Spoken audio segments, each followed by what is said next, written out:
విశాఖ తీరానికి ఎల్పీజీ చమురు నౌకలు ఒక్కొక్కటిగా చేరుకుంటున్నాయి. పశ్చిమాసియా యుద్ధ ప్రభావంతో గ్యాస్ ఇంధన నిల్వలపై ఆందోళన నెలకొన్న సమయంలో నౌకలు సాగర నగరానికి చేరుతుండటంతో సరఫరా సమస్యలు తీరనున్నాయి. 24,000 మెట్రిక్ టన్నుల ఎల్పీజీ గ్యాస్తో బీడబ్ల్యూ బ్రిడ్జ్ అనే భారీ నౌక గురువారం తీరానికి చేరింది. నేడు ఈ నౌక నుంచి గ్యాస్ను అన్లోడ్ చేయనున్నారు. అలాగే నెదర్లాండ్స్లో లోడింగ్ చేసుకున్న హెల్లాస్ గ్లోడియేటర్, అమెరికా పోర్టులో లోడింగ్ చేసుకున్న జూపిటర్ నౌకలు ఈ నెల 30న విశాఖకు రానున్నాయి. ఇప్పటికే లుపినస్, ఏఐ ఉకిర్ నౌకలు యూఏఈ, ఖతార్ నుంచి గత నెల 26, ఈ నెల 3న విశాఖ చేరుకున్నాయి.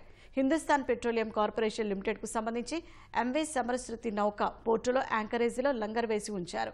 65,000 టన్నుల హైస్పీడ్ డీజిల్ను అన్లోడ్ చేస్తున్నారు. ఎంవీ స్వర్ణసింధు అనే క్రూడాయిల్ నౌక హెచ్పీసీఎల్ కోసం మరో 2 రోజుల్లో చేరుకోనుంది. నేడు రష్యా నుంచి జంబో నౌక 136,728 టన్నుల క్రూడ్ ఆయిల్తో విశాఖకు చేరుకోనుంది.